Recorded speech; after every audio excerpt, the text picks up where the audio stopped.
Hi everyone, welcome back to my YouTube channel and welcome to the second video in my diabetes series. If you haven't watched the first video, then I will try and have it linked down below, and I'll link all the videos of this series down below in chronological order, and you can go and click them and watch the previous one so that this one then makes sense. If you enjoyed this video, please give it a thumbs up and don't forget to subscribe to my channel if you are new and you want to see more of me. As mentioned in my first video, and as I'm probably going to repeat in all of the introductions of this series, I have type 1 diabetes myself. I have done for the last 19 years, since the age of 11.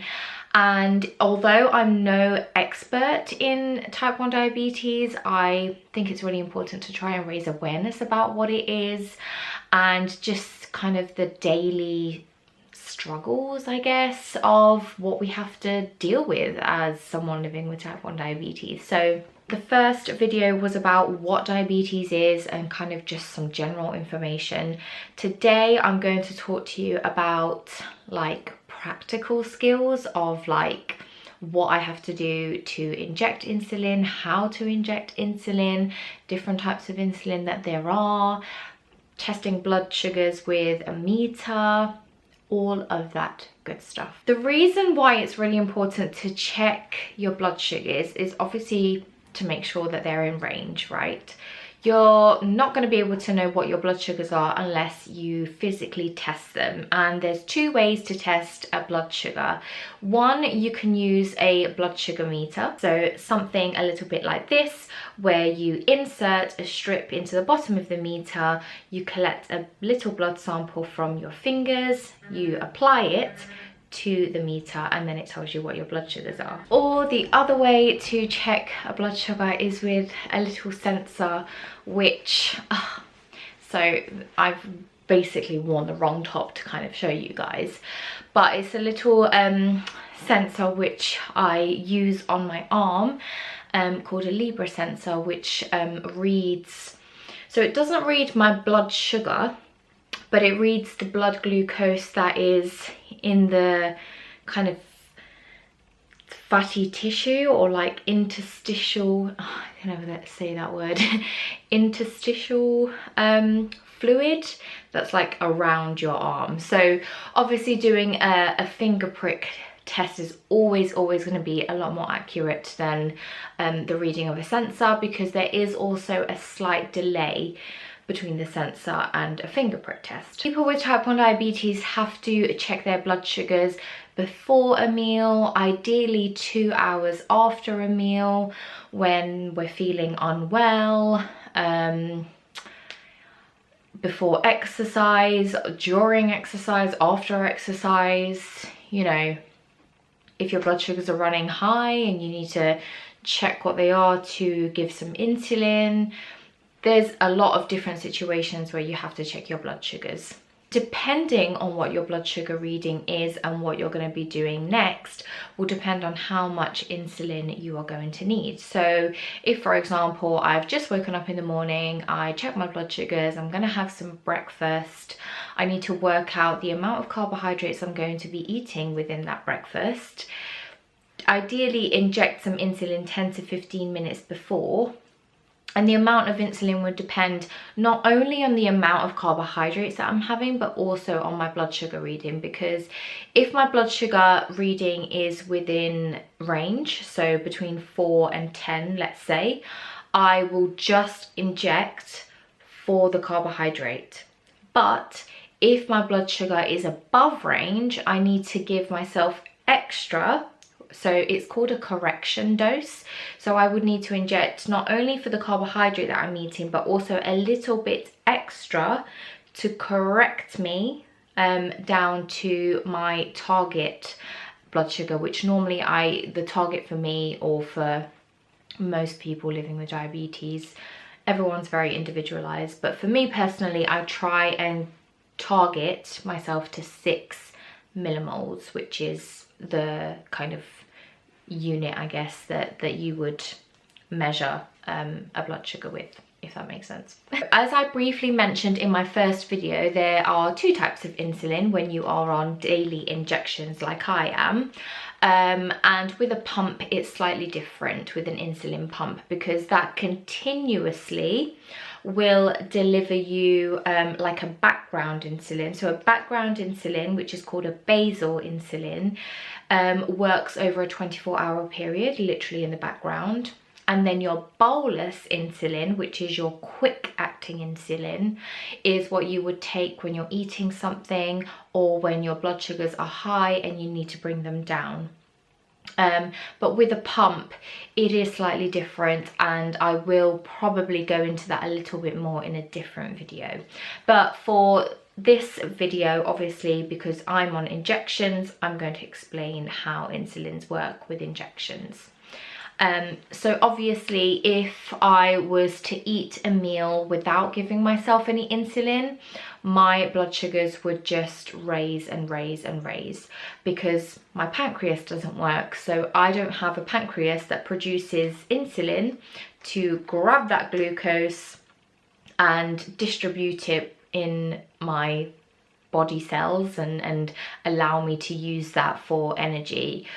What my body would do is I would eat some carbohydrates and my blood sugars would just raise and they would just stay there, and obviously that is detrimental and can cause lots of complications. So what I have to do is inject 10 to 15 minutes before I'm eating, and then that will slowly, the insulin would like start working, and then as I'm eating, it will hopefully, if I've done things as well as I can, it will keep my blood sugars in range. I hope this is all making sense. It's really, really confusing information sometimes, but if you guys do have any questions, please do leave them in the comments below. The way that these pens work is this one here with my background insulin are pens that when the insulin has finished, I literally just throw them away. I can now recycle these pens, which is really good. Usually I would just throw them in the bin, but now you can recycle them. Whereas this pen is slightly different, with the fact that it's like a little cartridge in there, which I change every sort of 28 days. Insulin has to be kept in the fridge when it's not being used, and once it's out of the fridge, ideally it should be used within 28 days, because otherwise it just doesn't work effectively. It is a hormone at the end of the day, so again, you can't really have it in direct sunlight and things like that, because it can make it not work as it's meant to. The way that an insulin injection is done, I'm not going to do one because I actually had some lunch earlier and gave myself insulin, and you know, you don't want to give yourself too much insulin because that could be, you know, really dangerous. But you get these tiny little needles which come in a sealed little pack, and they screw on to the top of these pens. So you literally just screw them on. They have a little safety cap which you take off, and then the needle is exposed. And the areas where you can inject is the backs of the arms, the legs, so like the outer thigh, your bum and your stomach. So just below the belly button, if you imagine like a smiley face, that's where you can inject.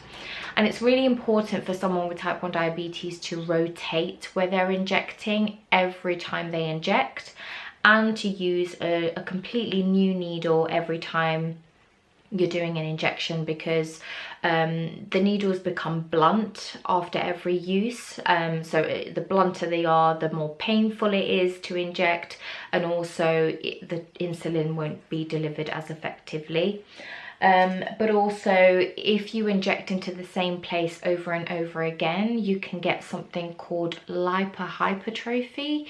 I think it's called lipo for short.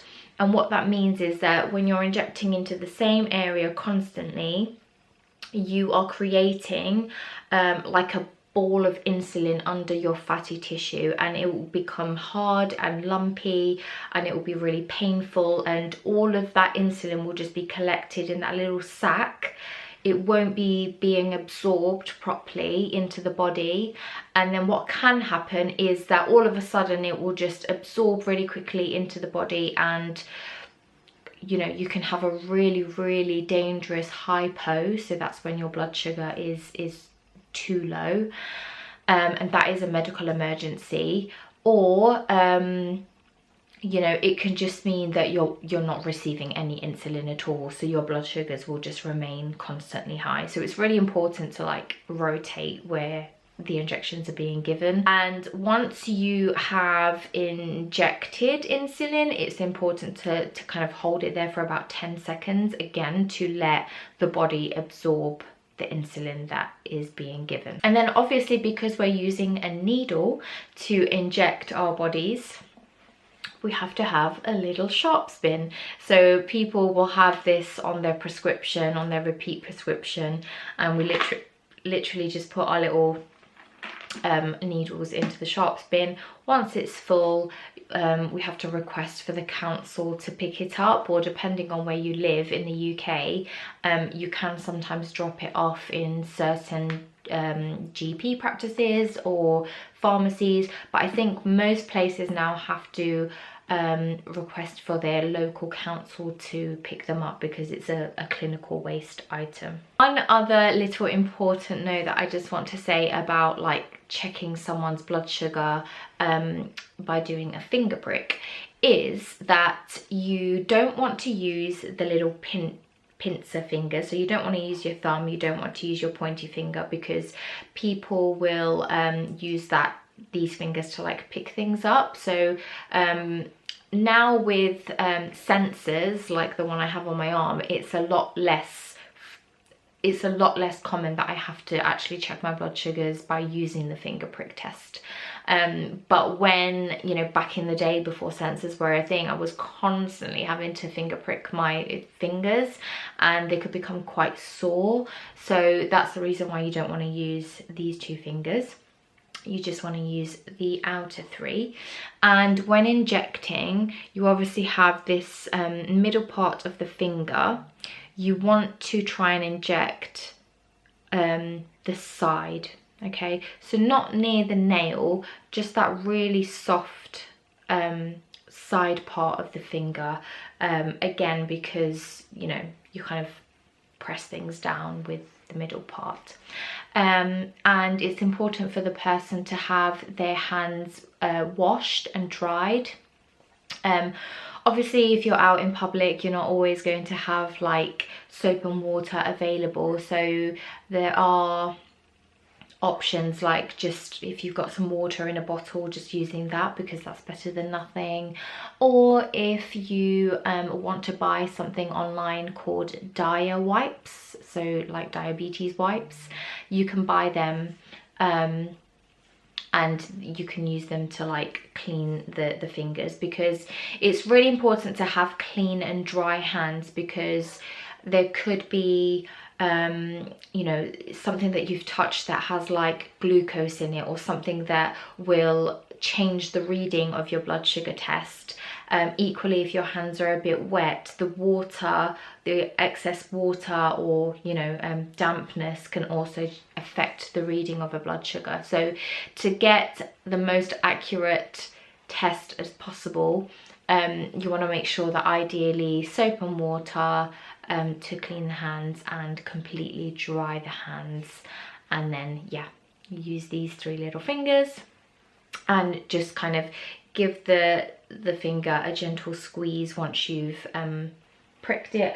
The one thing I haven't showed you guys is what you know, a finger prick tester can look like. I mean, there's different types, but mine looks like this. So inside there's a little barrel on the end which contains 6 needles inside the barrel, which you can't see for safety purposes. And then right at the end of this needle, sorry, this tester, it's not focusing very well, but there's a tiny little hole just there, which is where the needle comes out.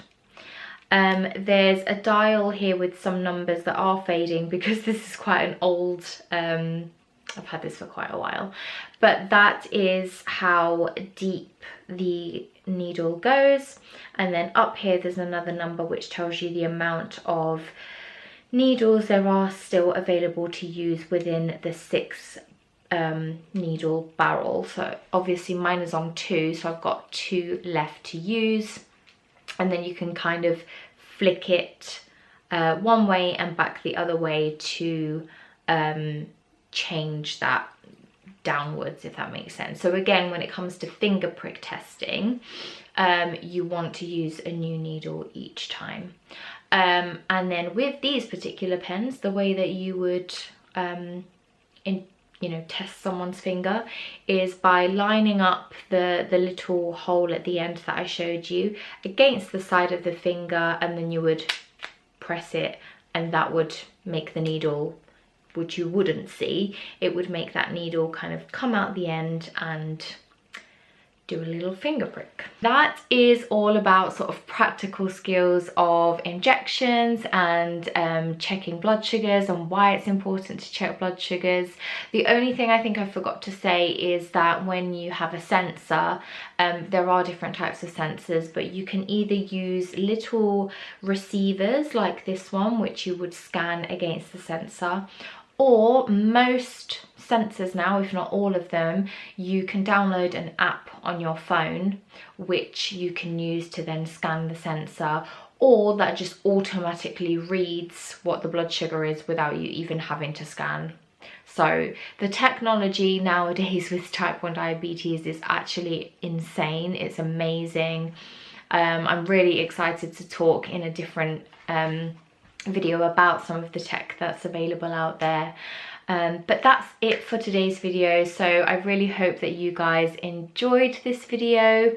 If there's anything that you feel I haven't covered, or if there's something like, oh, you know, we want to see what it's like to give an injection or something like that, yeah, there's a lot of information to include in these videos, so I think they will be a little bit here, there and everywhere, but hopefully you guys watching will take something useful out of these videos, no matter how crazy the order is and things like that. But yeah, if there's anything that you feel would have been useful, please do let me know in the comments below, and I will try and include it in maybe a different video. And yeah, thank you so much for watching, and I really hope to see you again in my next video, be it a diabetes video or something different. But yeah, thank you. Bye.